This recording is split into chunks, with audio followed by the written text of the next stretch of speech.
Bonjour à tous, c'est Roland. Bien aujourd'hui je vous propose encore une fois une nouvelle vidéo d'analyse. Donc j'ai jugé bon de regarder aujourd'hui la paire euro-dollar puisqu'on a une configuration euh, qui est un petit peu ambiguë. Alors je vais m'expliquer.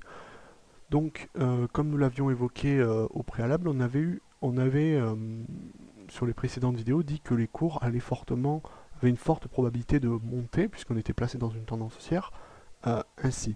Et j'avais évoqué que le seuil ici de résistance vers ce niveau à peu près, que je matérialise, pourrait bloquer, puisque comme vous le voyez, on le voit évidemment ici, c'est un plus haut assez important et il y a d'autres plus hauts dans la zone. Donc pour moi ça me paraissait être une bonne zone de résistance et qu'il valait mieux sortir si on avait pris des trades à l'achat vers ce niveau là. Donc c'est ce qui s'est passé puisque là on a eu effectivement un rebond à la baisse, donc un rebond sous la résistance. Alors je vais agrandir un petit peu pour qu'on puisse voir les bougies. Euh, alors vous voyez donc là on a eu deux bougies ici d'hésitation. Une verte ici petite qui vient toucher la droite, puis une rouge encore plus petite qui sort des bandes de Bollinger ici, qui sort quasiment en ouverture et en clôture.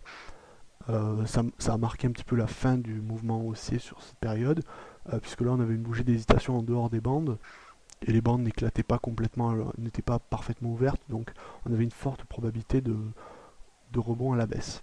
Enfin au moins de correction tout du moins. Juste après, on a eu une belle bougie baissière ici qui est venue corriger, qui a avalé les deux précédentes bougies. Alors après on a eu une petite phase d'indécision, puisque vous voyez ici on a une zone. Alors voilà, remonter un petit peu pour que ce soit plus clair, voilà. Euh, donc là vous voyez on a eu deux plus hauts, donc je vais mettre ici la droite qui passe par ces deux plus hauts et qui est venue faire support ici sur les deux plus bas, qui est venu un petit peu bloquer la correction baissière. Mais comme vous voyez là ça vient d'être cassé assez récemment. Mais après bon la bougie n'est pas terminée, ça pourrait rebondir à la hausse, on n'en sait rien à l'heure actuelle. Mais le mouvement semble pour l'instant orienté à la baisse. Alors, de toute façon, une correction, c'est assez difficile à l'heure actuelle de dire, puisque rien que la bougie ici, la bougie rouge, qui est plus grande que la bougie verte précédente, la bougie verte avait des mèches assez importantes, cette bougie rouge est venue un petit peu bloquer le retour haussier. Donc là, on va plutôt partir sur une hypothèse baissière sur les prochains quelques jours, on va dire. Pour moi, dans les prochains jours, actuellement, on a une forte probabilité de continuer à baisser. Donc, peut-être pas, puisqu'on pourrait rebondir sur cette moyenne mobile 20 ici, tracée en bleu, qui a joué une excellente zone de support ici, hein, vous voyez, sur les différents points, ici, ici, puis ici. Donc, il est probable que les cours viennent toucher cette moyenne mobile 20, puis viennent repartir à la hausse et casser cette résistance importante. Enfin, ce n'est qu'un scénario possible, d'autres sont probables. Donc, ce que je vais faire aussi, c'est qu'on a eu, donc globalement, je vais revenir là-dessus, vous voyez, on a eu un mouvement haussier ici fort, ensuite on a eu une configuration en drapeau ici en pennant, voilà, et on a eu un deuxième mouvement haussier fort. Il est probable pour moi que la correction qui va suivre là actuellement en ce moment euh, soit plutôt similaire à la précédente, c'est-à-dire à celle-ci. C'est-à-dire qu'au lieu d'aller chercher simplement la M20, il est probable qu'on aille chercher la bande inférieure de Bollinger, voire la M50 ici, enfin plutôt la M50 en premier puisqu'elle est plus proche à l'heure actuelle, mais sûrement la bande inférieure de Bollinger ici, pour moi, ça me paraît, puisque là vous voyez on a atteint les objectifs théoriques, on a atteint ici les objectifs théoriques de sortie à ce niveau-là, donc globalement, pour moi, dans la théorie des vagues d'Elliott, on devrait avoir une vague de correction baissière, pas simplement un- une petite consolidation sur la M20. Je pense qu'on aura plutôt une continuation baissière. C'est pour ça que je disais que potentiellement on aurait plutôt quelques jours qui seront baissiers, pas simplement demain. Alors c'est pas évident non plus, hein, puisque c'est pas certain du tout. Alors pourquoi? Parce qu'on a cette fameuse M20 qui pourrait bloquer, qui l'a fait à plusieurs reprises. Ensuite, on va avoir une droite de tendance ici, que je vais essayer de matérialiser, qui pourrait être à peu près positionner au même niveau que la M20 en fait, donc il pourrait jouer zone de support dynamique, comme la moyenne mobile. Néanmoins, voilà, donc là je vous trace une figure actuellement qui est en train de se produire sur la paire, qui est un biseau. Donc c'est une figure d'affaiblissement, vous le voyez ici, les cours ont tendance à moins en moins accélérer. Si les cours avaient accéléré encore et avaient cassé, on aurait une formation comme celle-ci, à peu près, on aurait un canal qui validerait d'autant plus la dynamique haussière. Néanmoins, un biseau, ça montre un essoufflement. Donc, si cette droite de résistance ici du biseau n'est pas cassée, si on continue à osciller entre ces deux droites, il faudra peut-être, ou si même on est bloqué par la résistance horizontale ici, il faudra peut-être envisager un scénario baissier de plus long terme, c'est-à-dire pas seulement une correction, mais une vague baissière. Alors, déjà simplement, si cette droite est cassée, on aura la validation du biseau. Donc, c'est-à-dire que là, on va avoir les objectifs, on devrait avoir des objectifs au niveau de Fibonacci, donc placés assez bas, hein, comme vous voyez. Généralement, dans un biseau, on dit qu'un biseau est cassé, les courbes vont retracer jusqu'au plus bas. Bon, c'est pas certain du tout, mais ça arrive assez fréquemment. Alors, donc, tout cela pour dire que je vais vous donner un petit peu les différents scénarios possibles, pour être clair et pas perdre trop de temps. Alors, le premier scénario, je ne peux pas à l'heure actuelle privilégier un scénario ou l'autre, hein, ça dépend de ce qui va se passer dans les prochains jours à venir. C'est-à-dire le premier scénario possible pour moi, c'est le rebond sur cette fameuse M20 et cette droite de tendance oblique haussière.